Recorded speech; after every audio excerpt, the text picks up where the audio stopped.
Marketing Square. Bienvenue sur Marketing Square, le rendez-vous du gros marketing. Le gros, c'est un marketing qui sort des clous, qui se réinvente, qui se renouvelle. C'est aussi un mindset qui repose sur l'envie de se dépasser, de se détacher de ses opinions une bonne fois pour toutes et d'apprendre en continu. Si tu te reconnais dans cette description, que tu sois débutant ou expert, abonne-toi.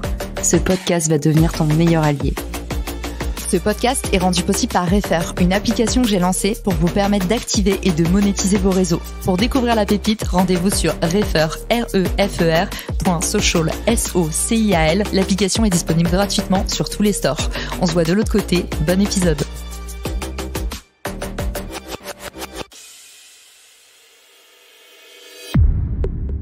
Bonjour à tous et bienvenue dans ce nouvel épisode de Marketing Square. Aujourd'hui, un épisode un peu particulier. J'avais envie de vous parler de la théorie des intelligences multiples développée par Howard Gardner. Alors, depuis qu'on est enfant, on a tous une définition différente de l'intelligence et souvent elle évolue même avec le temps. En général, on dit que l'intelligence, c'est un petit peu une capacité à s'adapter. Mais à partir de là, on se rend compte à quel point notre définition de l'intelligence est hyper restrictive. En effet, il n'y a pas une, mais plusieurs intelligences. Connaître et comprendre les différents types d'intelligence, ça nous permet tout simplement de mieux comprendre le fonctionnement de la personne en face et donc de mieux communiquer. C'était un sujet essentiel que je voulais vraiment couvrir dans Marketing Square.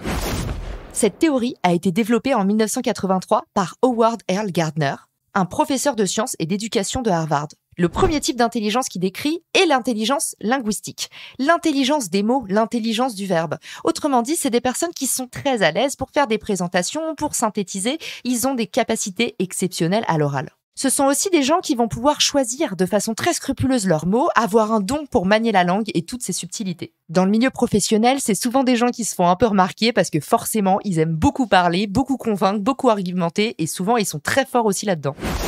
Le deuxième type d'intelligence, c'est l'intelligence logico-mathématique.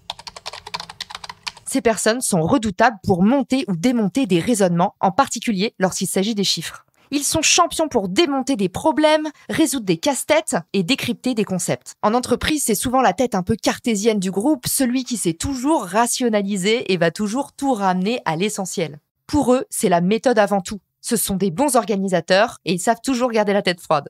On les trouvera particulièrement dans tout ce qui est fonction analyse, ingénierie ou stratégie. Le troisième type d'intelligence, c'est l'intelligence interpersonnelle.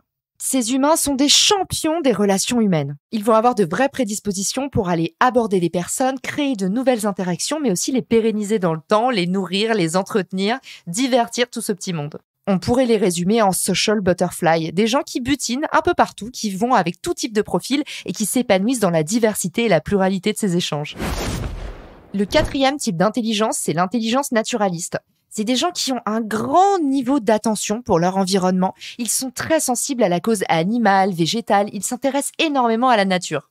Ils sont champions pour classifier, sous-classifier les données, faire émerger des nouvelles typologies, classer, déclasser, analyser. Ce type de sociotype adore les mécanismes. À ce titre, en entreprise, c'est souvent des personnes qui font très attention à leur milieu, comment les employés sont traités, comment se sentent leurs collègues, ou bien d'où vient la provenance de la viande à la cantine. Ce sont souvent des individus très pointilleux et très curieux. Cinquième type d'intelligence, l'intelligence musicale. On connaît tous quelqu'un qui a l'oreille absolue ou à minima l'oreille musicale, c'est-à-dire qui savent redoutablement bien décrypter des partitions et décomposer des sons en d'autres formats, que ce soit pour les écrire ou pour les reproduire. Ce type d'individu va être particulièrement prédisposé dans les langues étrangères ou dans l'apprentissage de nouveaux instruments, la création de textes et tout ce qui est lié en fait à cette industrie artistique. Sixième type d'intelligence, l'intelligence existentielle. Ce sont des gens qui sont en quête perpétuelle de savoir, des insatiables curieux, des infinite learners. Ils vont tout le temps tout remettre en question. De fait, ce sont des gens qui ont en général un petit peu de mal à passer à l'action, tout simplement parce qu'ils ont besoin de beaucoup intellectualiser tout ce qu'ils produisent. Ce sont aussi des gens qui ont profondément des convictions. Ils savent dans quelle direction ils vont et ils n'en dérogeront pas. Ils sont d'une loyauté et d'une intégrité absolue.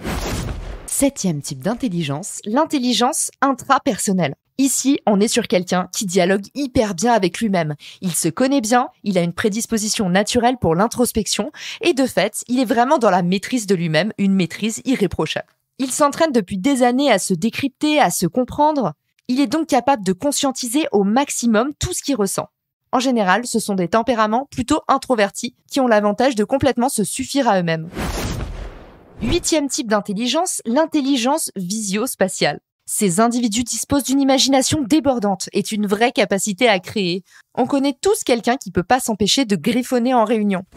En forçant le trait, l'intelligence visio-spatiale, ce sont des gens qui ont des capacités décuplées pour synthétiser l'information ou la résumer avec un sketch note, un dessin ou un schéma. Ils sont capables de décliner une information en une infinité de formats différents et de les reconceptualiser à l'infini. Quelque chose qu'on leur envie aussi, c'est la capacité de savoir mieux que personne se repérer dans l'espace.